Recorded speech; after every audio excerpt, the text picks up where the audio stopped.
Agung cukup detail gitu ya. Jadi khususnya di waktu-waktu kenabian, kemudian sama dakwah Syriah di orang-orang tertentu. Kita bisa ambil ibrohnya tadi di waktu-waktu khusus yang saya catat ya, waktu khusus untuk kita bermunajat kepada Allah yang kita bisa sampaikan ke putra-putri kita. Kemudian juga kita ibrohnya Khadijah, profil Khadijah, ibu-ibu ini cukup bisa diambil. Kemudian Abu Bakar profilnya. Jadi itu berapa yang cukup besar kita bisa ibrohnya di pertemuan kali ini. Baik, karena waktu tinggal 5-10 menit lagi, saya buka 2 penanya saja. Ibu-ibu dulu, ibu belum pernah. Ibu-ibu ini spesial. Khadijah ini ada pertanyaan ibu-ibu harus. Ibu-ibu tak ada? Baik, di kelas itu bapak-bapak. Baik, bapak yang pakai jaket sama Pak Denny Sarwono, silakan. Ini namanya. Assalamualaikum warahmatullahi wabarakatuh. Nama saya Muhammad Iqbal dari Kasari. Ada 3 pertanyaan yang saya catat dari awal untuk Ustaz Abu Mansur. Yang pertama, kita tahu bahwa Nabi Muhammad itu diutus oleh sebagai Rasul ketika umur 40 tahun, dan itu sudah disampaikan dalam detail. Pertanyaan saya adalah, setelah Nabi Muhammad diutus menjadi Rasul saat umur 40 tahun, apakah pekerjaan beliau sama seperti sebelum dia menjadi Rasul? Artinya berdagang, menjadi partnernya Khadijah kayak itu. Dan bagaimana pola pendidikan ketika Nabi Muhammad sudah diutus menjadi Rasul, khususnya ketika Fatimah sudah beranjak dewasa saat itu.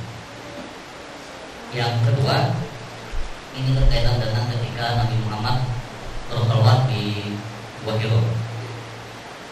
Apakah ketika itu Jibril alaihissalam membawa tulisan dalam bentuk lembaran? Karena perintahnya adalah ikro, bukan qol, bukan ucapan lah. Apakah Jibril membawa lembaran sehingga Nabi Muhammad berkata, saya tidak bisa membaca, bukan saya tidak bisa berkata. Itu pertanyaan kedua. Yang tiga, karena saya suka naik gunung, saya mau tanya, ketika umur 40 tahun Nabi Muhammad sering bersolat di Gua Hiro, tinggal Gua Hiro itu berapa sih? MDPL-nya berapa gitu? Karena umur 40 tahun itu orang udah banyak malas untuk naik gunung gitu. Kita aja dan saya. Terima kasih. Assalamualaikum warahmatullahi wabarakatuh. Pak Dedi, langsung Pak Dedi. Bismillahirrahmanirrahim. Saya dari Baru.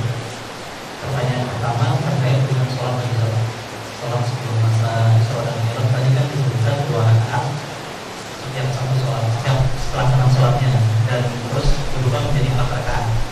Mohon maaf nih, saya kurang begitu menyimak. Apakah ada waktu berapa kali 4 rakaat? Apakah cuma sehari ada 4 rakaat atau ada beberapa kali seperti sholat yang telah pelaksanaan Isra dan Mi'raj itu?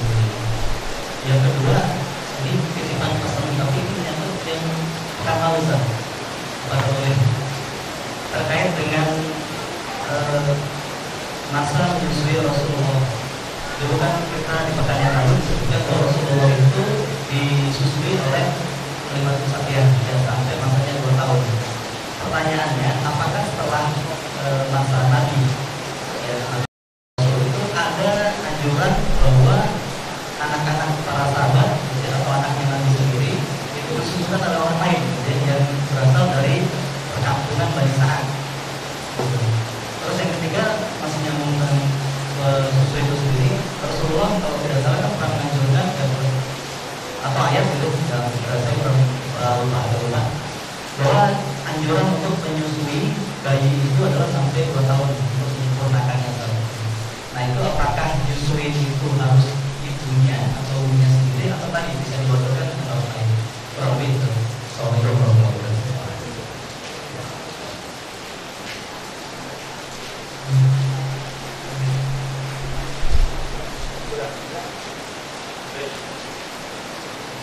Bismillahirrahmanirrahim.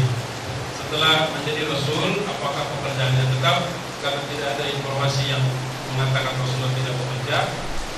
sedangkan Rasulullah ini adalah sebaik-baiknya makhluk, sebaik-baiknya manusia, maka saya harus mengatakan sampai menemukan yang mengandung dirinya, dia tetap bekerja. Apalagi kalau kemarin kan sudah digambarkan bagaimana Rasulullah bisa memutar perdagangan Khadijah. Waktu itu belum suami istri kan. Setelah suami istri, maka pekerjaan ini menjadi sesuatu yang mungkin yang bisa dikomunikasikan secara lebih efektif. Tidak ada informasi Rasulullah dalam bekerja. Jadi karena tidak ada informasi yang menyetop keterangan lebih awal, maka keterangan lebih awal itu tetap bekerja dulu, karena tidak ada pemberhentian. Kecuali nanti ada khabar atau hadis yang mengatakan Rasulullah berhenti bekerja. Bahkan justru ada penguatnya. Ketika nanti Khadijah sudah meninggal dunia, ada seorang sahabiat, mungkin kita nanti bahas juga di pertemuan beberapa, yang melihat Rasulullah ini sepertinya setelah ditinggal Khadijah, pekerjaannya jadi banyak. Karena sebelumnya kan dihandle sama Khadijah. Disitulah masuk pertama kali usulan untuk Rasulullah, kenapa kau tidak menikah lagi? Anak-anakmu masih ada yang bisa mengurusnya dan kau bisa terus berdakwah. Lalu itu menjelang hijrah. Sebab itulah kata Rasulullah, siapa? Dan keluar dua nama. Kenapa kau tidak menikahi Aisyah? Kata Rasulullah, masih kecil.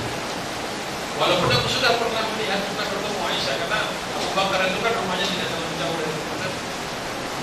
Kalau itu belum bisa untuk anak-anakmu dan mengurusi rumahmu, kenapa kau tidak menikahi saudara? Jadi itu bukti kalau Rasulullah setelah ditinggal Khadijah masih tetap bekerja. Tidak pernah Rasulullah bekerja lagi, bukan bekerja terus berhenti bekerja, nggak ada kata-kata jeda. Jadi asumsinya tetap bekerja. Berarti memang jago banget time management yang mengelola waktu. Jadi tidak ada dakwah ini kemudian membuat kita jadi nggak kerja, jadi keliru. Kalau ada orang yang kemudian istilahnya berhenti bekerja karena dakwah, pendidikan keluarganya bisa dilihat di bagaimana anak-anaknya jadi. Jadi pendidikan keluarga Nabi SAW bisa dilihat dari keempat anak-anaknya. Itu nanti kita bahas ketika anak-anaknya terbahaskan. Tidak ada satupun anak Nabi itu kalau mau bicara suksesnya tarbiyah anak-anak Nabi, tarbiyatul auladnya itu adalah ketika ayahnya kemudian sudah mengatakan menyampaikan dakwah, maka anak-anaknya ini siap kemudian untuk bercerai dengan suami-suaminya. Ada yang sebelum Rasulullah menjadi Nabi dinikahkan dengan anaknya Abu Jahal. Anak belum ada masalah dengan Abu Jahal waktu itu. Dia semakin jahil kan setelah dakwah, sehingga melihat itu anak-anaknya berpihak. Karena Abu Jahal ini permusuhan dan tidak berhenti bermusuhan, akhirnya dan suaminya juga nggak ada yang mau masuk Islam, anaknya Abu Jahal nggak ada yang masuk Islam. Akhirnya mereka minta pendapat untuk bagaimana, apakah itu kualitas itu kualitas. Jadi tidak ada Rasulullah mendidiknya begini kan. Yang terlihat justru adalah kualitas didikannya, melihat orang menyebabkan anak-anaknya itu bisa mengambil sikap. Apakah anak-anak kita nanti mau meninggalkan pasangannya? Kalau ternyata pasangannya itu adalah tidak ada kontribusinya kepada dakwah, bahkan menghalangi dakwah, nah disitulah puncak tarbiyah kita terjadi. Sekarang masih kecil-kecil belum kelihatan. Ternyata kita kan nggak tahu namanya nanti. Makanya di kemarin saya doakanlah anak-anak itu supaya ketemu suami maupun istrinya yang soleh dan soleha, supaya tidak perlu ada seperti yang dialami keluarga Nabi. Saya nggak lupa saya namanya nggak ingat, tapi ada di dalam kitab Sirah Nabawi. Siapa yang menceraikan? Alhamdulillah setelah dia ceraikan dari anak-anaknya Abu Jahal, bertemu sahabat-sahabat yang memang sudah siap menjadi mujahid fisabilillah. Itu kualitas pendidikan. Jadi bukan bagaimana mendidiknya, tapi itu lihat hasilnya. Jadi untuk menggali itu mungkin bukan fokus spesialisasi saya. Saya nggak ngerti yang ada timbal begitu. Keluar, apakah Jibril alaihissalam membawa lembaran-lembaran tadi dikatakan dibaj? Dibaj itu lembaran kertas atau semacam kain dari kulit yang ada tulisannya. Ya karena Rasulullah, nggak bisa baca. Percuma aja dikasih lihat, ibaratnya begitu kan. Tentu saja ini adalah iradah dari Allah Subhanahu wa taala, kehendak Allah Subhanahu wa taala, keinginan Allah Subhanahu wa taala, sehingga kemudian yang tidak bisa jadi bisa. Sekaligus untuk menangkis ke depan-depannya, menangkis tuduhan yang belum ada, tetapi sudah diperkirakan orang akan menduga ini tulisan Muhammad.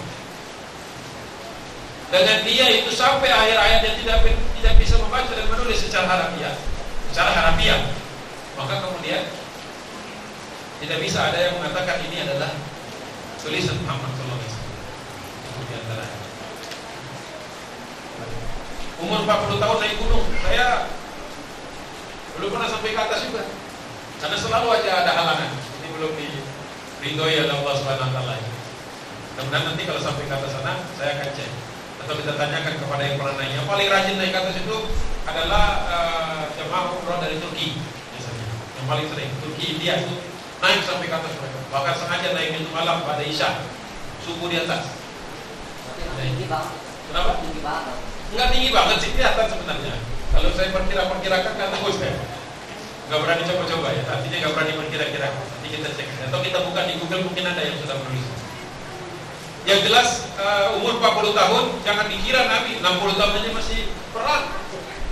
Jangan 40 tahun, itu lagi primanya 40 dia. Ketika orang mulai sakit apa namanya? Asam urat. Beda banget 40-nya Nabi, ya kan? Rasulullah itu diberikan entalpi 0, tidak ada rasa lelah. Oleh sebab itulah kemudian ada hal-hal yang kemudian tidak bisa kita lakukan kecuali oleh Nabi sendiri. Ada kekuatan-kekuatan yang tidak bisa ditiru oleh manusia pada umumnya. Walaupun Rasulullah senantiasa mengapresiasi sahabat-sahabat. Kemudian pertanyaan tadi Pak Dedi, sholat sebelum itu ada berapa kali? Sudah dimakan. Sudah ditentukan waktu subuhnya, waktu zuhurnya, waktu asarnya. Bahkan sempat waktunya itu bergeser-geser. Subuh itu sempat malam sekali. Di awal sepertiga malam, jadi jam 3. Tapi kemudian dikoreksi, jadi Jibril datang 2 kali. 2 hari berturut-turut Jibril turun. Wahai Muhammad, saatnya subuh, saatnya zuhur, saatnya asar, saatnya maghrib, saatnya isya. Besoknya datang lagi salat subuh lagi, zuhur lagi, asar lagi, maghrib lagi, isya lagi. Tapi jamnya bergeser-geser, kedatangannya itu berbeda dengan kedatangan hari pertama. Terus kata Jibril, ambillah pertengahan yang kemarin dan pertengahan hari ini.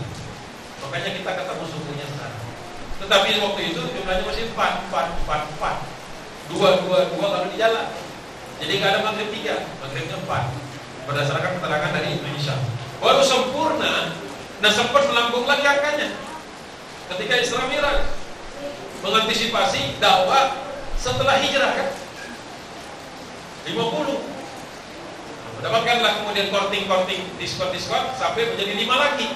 Back to basic. Makanya ketika ditanyakan sama Ustaz, naik lagi, nggak mau, itu kan udah bodang dasar. Maksudnya, aku mau untuk bertemu lagi. Berarti turun dari sebelumnya. Ngerti ya? Sebelum Isra Mi'raj sudah 5, melambung jadi 50. Diskon, balik ke 5 lagi. Kata Musa alaihissalam, Nabi Musa, umatmu pasti ada yang nggak bisa 5, betul? Betul, masih banyak yang nggak 5. Ya kan? Kalau di tarapan yang rajin ikut taklimat atau rajin ikut taklim, 5-nya tepat waktu enggak? Nah, itu bertanya. Kalau ninggalin sholat, insya Allah enggak. Yang ada di sini yakin enggak saya. Tapi kalau tidak tepat waktu bisa jadi, ya kan? Siapa yang pas masuk waktu langsung merapat, berhenti sebentar cari masjid, atau enggak ketemu masjid supaya tetap di tengah-tengah gelar sajadah. Kan belum di Indonesia begitu. Kita menemukannya masih di negara-negara lain, orang yang begitu masuk azan nggak ada masjid di sekitarnya, langsung gelar di pinggir jalan, di trotoar, memberhentikan mobilnya dibuat sedemikian rupa supaya bisa sholat di jalan. Perhatikan. Jadi buat kita itu yang tepat waktunya, dan kemudian naik ke khusyuknya dan seterusnya, sehingga sholat itu bukan sekedar hitungan bilangan rakaat. Jadi sudah ada waktunya, sudah fix, tetapi kemudian menjadi penegasan lagi. Jadi agak sedikit keliru kalau berdasarkan kronologi mengatakan sholat itu baru diwajibkan berarti ada sekitar 10 tahun gak sholat itu para sahabat. Padahal kisah-kisah mereka nanti di berikutnya nih. Ini kan belum Isra Mi'raj kan? Nanti ada kisah Sa'ad bin Abi Waqqas sholat bersama sahabat karena udah mulai banyak, bikin heboh, orang datang disolakin. Gitu sholat. Jadilah kontak fisik. Pukul-pukulan, Sa'ad hampir jatuh, ngambil sesuatu dari bawah, dia nggak tahu apa, dia pukul, ternyata rahang unta, nancap lah. Itu perdarah pertama yang tercicur akibat konflik antara kaum muslimin dengan musyrikin Quraisy. Nah, saya tanya itu saat itu sholat apa? Hadisnya di mana-mana. Nah, jadi bertentangan dengan kalau misalnya sholat itu baru diperintahkan di Isra Mi'raj. Hanya perlu tahu kronologinya itu. Jadi sudah ada sholatnya, tetapi sholatnya belum dengan rakaat yang kita ketahui sekarang. Kenapa kemudian mendapatkan reduksi subuh dari 4 jadi 2, maghrib dari 4 jadi 3. Yang lain tetap aslinya 4. Tetapi yang masih kita pakai dari yang dulu, kalau kita kemudian jamaah di jalan, di jamaah mau berjamaah maupun jamaah qasar, kemudian dia berubah menjadi 2 semua kecuali maghrib. Ya, tetap 3. Subuh nggak pernah bisa dijamaah. Rasulullah pernah sekali waktu dalam kondisi yang sangat kritis itu perang Khandaq, masuk waktu zuhur Rasulullah tetap berperang, masuk waktu asar Rasulullah tetap berperang, masuk waktu maghrib sahabat sudah mulai gelisah. Melihat Rasulullah masih di paritnya, masih bertempur. Lewat sholat maghrib, masuk isya, mulai agak reda, musuh sudah mulai agak kehabisan nafas juga. Baru Rasulullah mengatur sebagian di depan, sebagian di belakang, sholat 4 sholat zuhur, asar, maghrib, isya sekali waktu. Sekali-kalinya dalam kehidupan Nabi di jam 4 karena dalam kondisi perang. Dalam kondisi perang, sholatnya tidak kembali ke masjid, sholatnya lagi posnya masing-masing. Makanya kalau kita ke Madinah ada masjid 7 masjid yang dibangun dulu di samping-samping parit-parit pertempuran itu. Karena sahabat gak mungkin ngumpul, bahaya kan? Ada yang jaga di sana, jaga di sini, ada yang jaga di sana, di sana. Ya udah sholat di tempat masing-masing. Disampaikan melalui lisan, Rasulullah sudah mulai sholat. Sholat akan lihat apa waktunya. Yang 4 itu yang lewat tadi. Nah, kalau masuk ke fikihnya saya gak berani, tetapi pernah. Tapi itu yang terjadi di dalam sejarah. Masalah fikihnya nanti ditanyakan kepada ustaz yang betul-betul belajar tentang itu supaya nggak keliru. Apalagi itu. Masa menyusui 2 tahun dengan alimah, apakah ada anjuran? Nggak ada lagi setelah itu. Rasulullah tidak lagi menganjurkan kepada orang untuk kemudian mencari ibu persusuan. Itu hanya untuk Nabi. Jadi makanya saya katakan tadi ada yang khusus Nabi. Jadi nggak semua yang dialami Nabi itu kita ikuti. Harus belajar kita tentang itu. Mana yang memang diranjurkan, mana yang enggak. Rasulullah nggak nyuruh-nyuruh lagi setelah itu. Jadi nggak usah nyari ibu susu, bahkan justru ibunya sendiri itulah yang harusnya memberikan asinya, ya kan? Ya selama 2 tahun itu sudah Nabi SAW. Jadi nggak ada masalah itu semuanya. Jadi gitu. Jadi jangan nyari-nyari alasan buat mau beranaknya. Allah malam bersama. Sudah ada maghrib. Ya. Baik, sudah cukup dan sudah masuk waktu maghrib. Sebelum saya akhiri, nanti Pak Iqbal dan Pak Dedi ini ada dompet dari panitia, 10 pasiti, kemudian plus minuman dari Yusuf Masa ya. Baik, alhamdulillah sudah berakhir pertemuan ketiga kita.